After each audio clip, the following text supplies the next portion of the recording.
right. Hello there, Copic fans and friends. Michelle Houghton here. So, I had started a new series on the Copic Color Families and looking at every marker in the kind of Copic world or all the color families. And I got a little sidetracked because over at Violetta Ink, and I was trying to do this in conjunction with her monthly sales.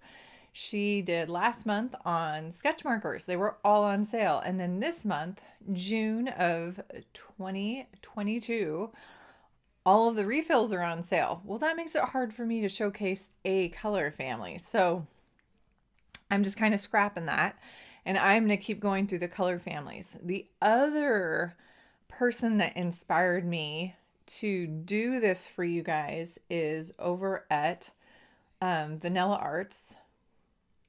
Amy Schulke is going through the color families as well and kind of asking a group of her Copic instructor friends to tell her which coloring combos they really enjoy working with. And so I thought, kind of I'll keep letting you guys know about the sales at Violetta Ink because I think those are phenomenal and she has amazing service and I think it's worth shopping with her.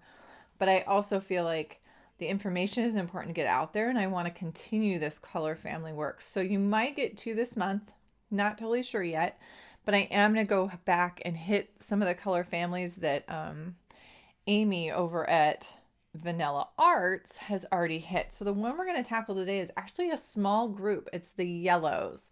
So the color family of yellows. So all of these markers will have a Y as the first letter in their name. I have them all gathered carefully. I have not grouped them yet.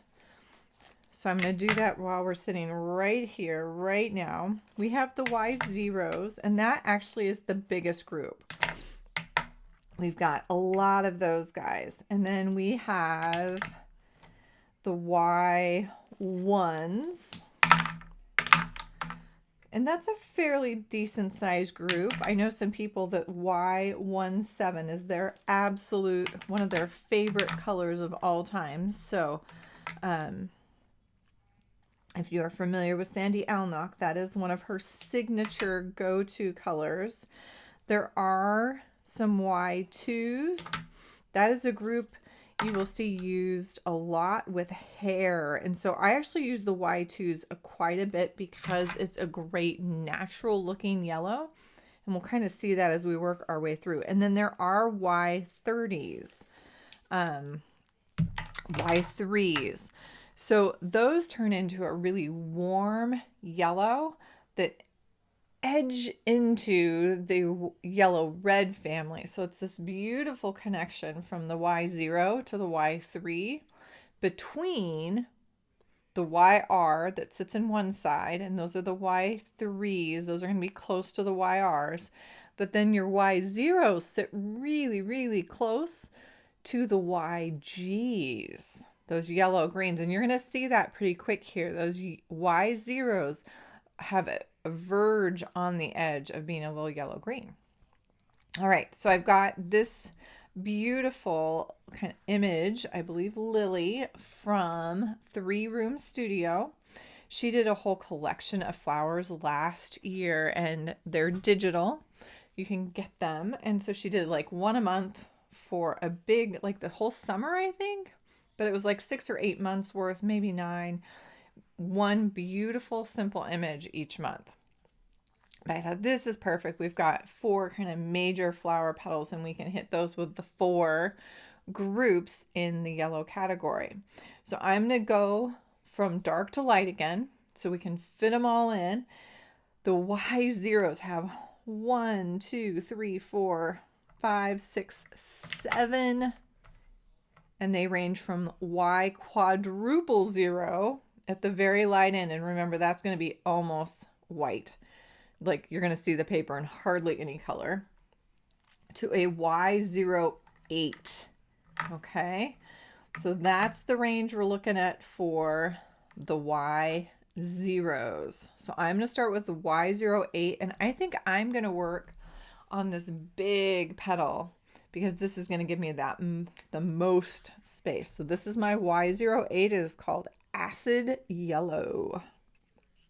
We're going to start in the creases of that petal and just little touches, working out from the base of that petal. Y06 is next, yellow. I'll try to remember to tell you the names on the labels as we go. The beautiful part about working with flowers, at least to me, is I never feel like these have to be blended completely smoothly, because petals have all of those little nuances, little vein work and wrinkles and stuff in them. So that was my Y04. This is my that was my Y06, plain yellow. This is my Y04, and acacia.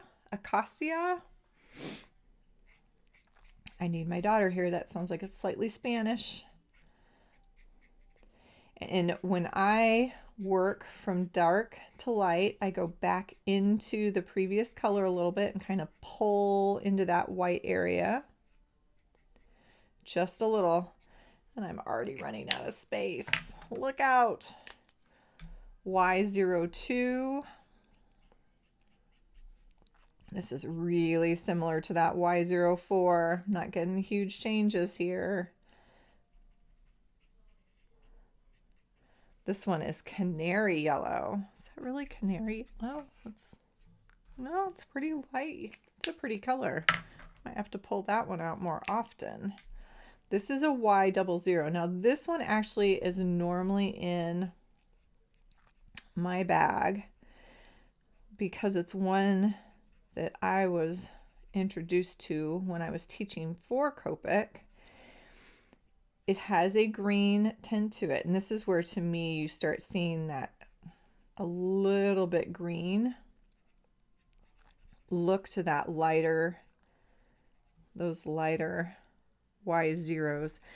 And but when you're doing a white blonde or something that goes really light, you're going to need some of these Y0s at this light end. Y000 is pale lemon. And already, I mean, you can see that I'm wetting the paper, but it's almost impossible to see. And I can go back in and actually lighten little bits because now I'm working with such a light color. And then let's hit those last little spots. I've only got like 3 of them with my Y000, which is called yellow fluorite. And again, you're going to see that the paper is wet. And what I'm going to do, hit those edges so that it definitely blends into it. I'm going to put it next to the canary yellow right here. And we're going to let that dry so we can see, can you see some yellow tint there? But that's the Y000. So those are my Y0s. Let's shift over. We're going to go up. We're going to go clockwise. Had to think about that for a second. We've got our Y1s, and we have 1, 2, 3, 4, 5, 6 of those. So there's actually a fairly decent size Y1s. Now I know on this we're going to have to watch carefully. There's some back and forth play with these numbers. Y19. Napoli. I would say Napoli yellow. Now this is going to be the hard part. We've got these little pieces back behind this stem. But look how warm this is already getting in comparison to the Y08.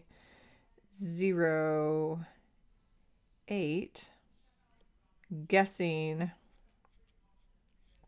here which is stem and which is gap.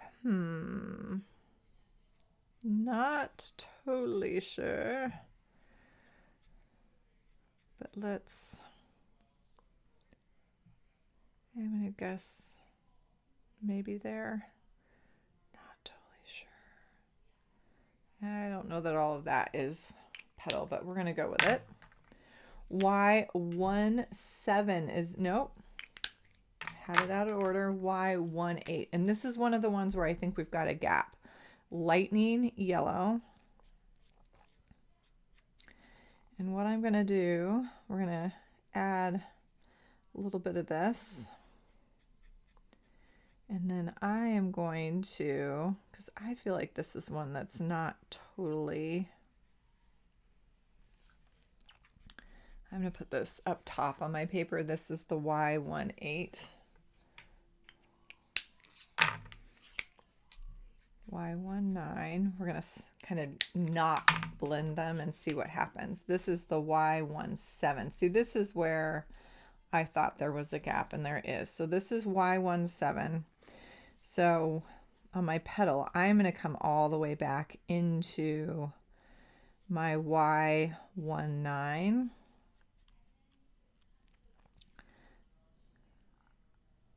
And pull a little bit of that Y17, which is golden yellow. But see, I think the Y18 versus the Y17, to me, those need to be flip-flopped. And you could debate about even the Y17 and Y19 being extremely comparable. This is Y15. We go all the way down to a cadmium yellow. This looks like an appropriate jump as I'm putting it in to the blending combination. I think for the sake of keeping it real, we'll add it to the top as well. There's the 1-5. Here comes Y13. That is lemon yellow. I would say yes, lemony.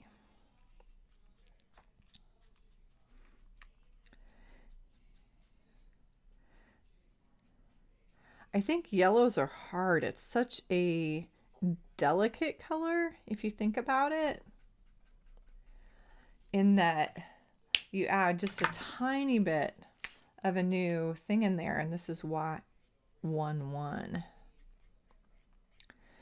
And it changes it so dramatically. So my guess is balancing those colors is pretty tough when you're creating them and mixing them. So here is the Y11. That's pale yellow.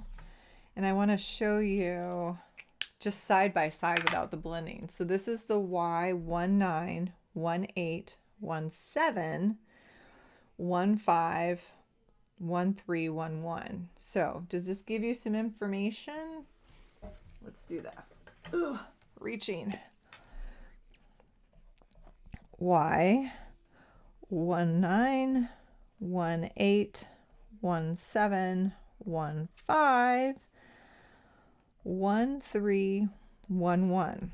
So to me, I could almost say, like, maybe forget those two and do this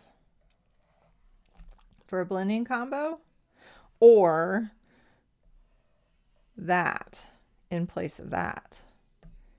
That's what I would think would work really well.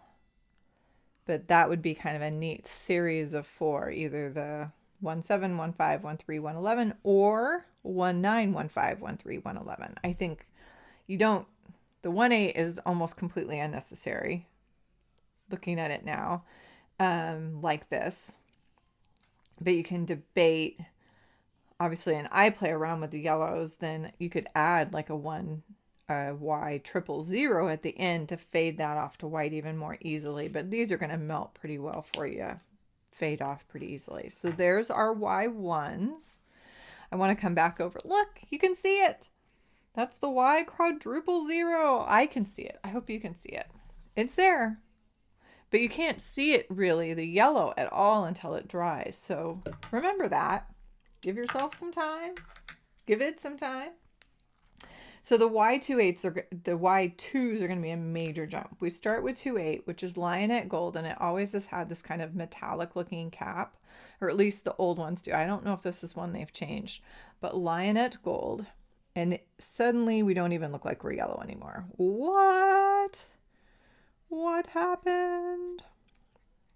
But I'm telling you, if you are coloring blonde hair, or you're coloring a gold object, or some of those yellows that you really want to add some realism to, this is going to be your friend, because it really desaturates the color, adds that kind of dingy gray into it. Y26 is mustard. Not sure what kind of mustard, but look what happens. We add that yellow really back in. So with this one, I'm going to go all the way back. And you can argue this. A lot of people, when they blend from dark to light, will always go back to the start and blend that edge and pull it out further. This is one that I definitely would, because there's such a shift in the color. But look how that warms up that Y28, that Lionette Gold.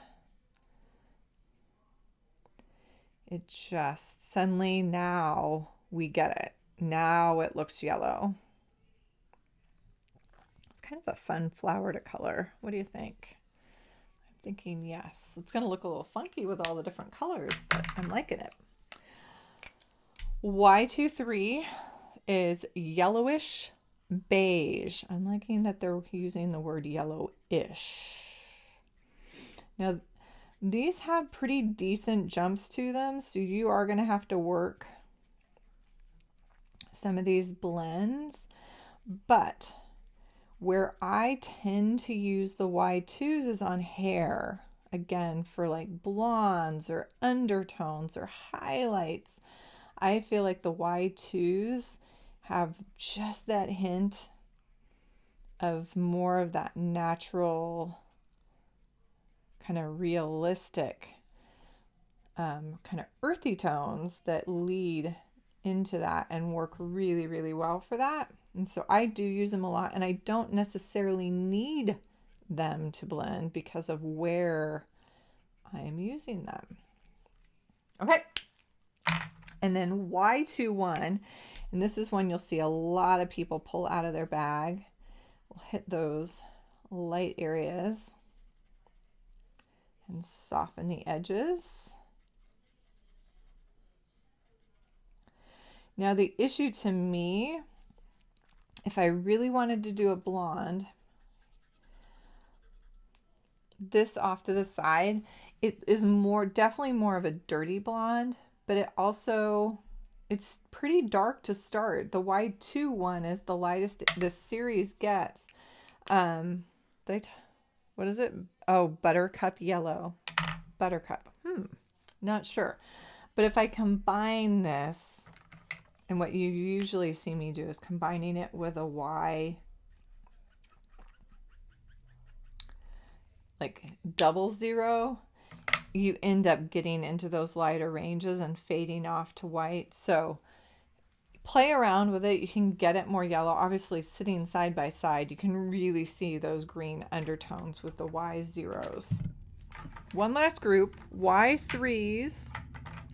There's only 3 of these with a bonus of a 4th. Pulling in that 30 that isn't in the normal collection, but was in the kind of select collection. So Y38, and watch this one.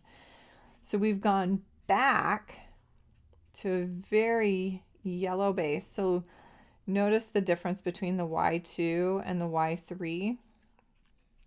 It just is a shift to me, where Copic tells us that as that first number gets higher, your saturation, you add gray and desaturate the color. I feel like the Y2s are actually the more desaturated of the group versus the Y3s. What do you think? I'll give you guys the vote on that. But look how yellow-red this looks. This is the Y38. So Y38 and that one, sorry, is called Honey. Y35 is called Maize, and spelled M-A-I-Z-E, like the corn maze, not like getting lost in a maze, or the puzzle maze.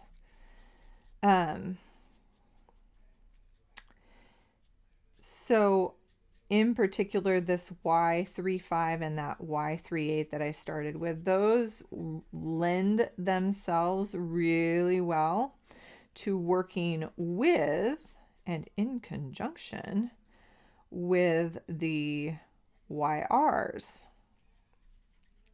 If you're trying to get something to go from a yellow red into a yellow, these Y3s are a great transition color. Okay, and then we have a Y32, and these, another one that you can all find. It's called Cashmere. I think of cashmere as a type of fabric, not necessarily a color, but there you go. And then we've got a Y30, and again, this particular color is not available to a lot of people. It was the people that attended the 30th year anniversary. I don't know if they'll do another set when they have another anniversary. And mine are in the classic bodies. So I bought them. I brought the brush nibs for these, but never went back. But the Y30 is almost, what I love about it is it has the similar quality to the Y000, Y000, and that it almost looks white.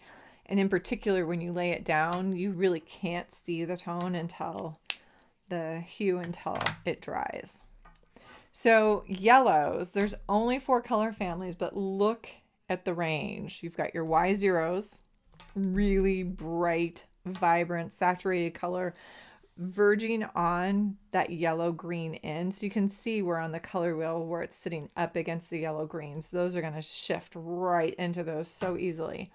The Y1s, which is this wonderful in-between yellowy to yellow orange, but really easy to work with for beginners. This is a great one to start, knowing that you could add some Y0s to lighten it up if you wanted. The Y2s for things like hair and natural things in nature, a lot of times it's going to give you that much more golden, earthy tone. Still considered a yellow, but definitely that desaturated version that has that gray added in. And then the Y3s, which are completely different. You end up much more on that YR spectrum in that zone. It's not exact, but again, it's a great transition color as you work across. So these are your yellows. Thanks you guys for joining. If you have questions, make sure to put those in the comments below. I do check back pretty regularly, and most of the time I get pings, so I know when you guys are asking those questions. Keep them coming. If you have questions about things I am doing or teaching or things coming up, check out either the Facebook page for Copic and the Craft Room. That's a big group site where I post all the stuff I do, and also my blog at scrapweaver.com. All right, everybody, have a happy, colorful day.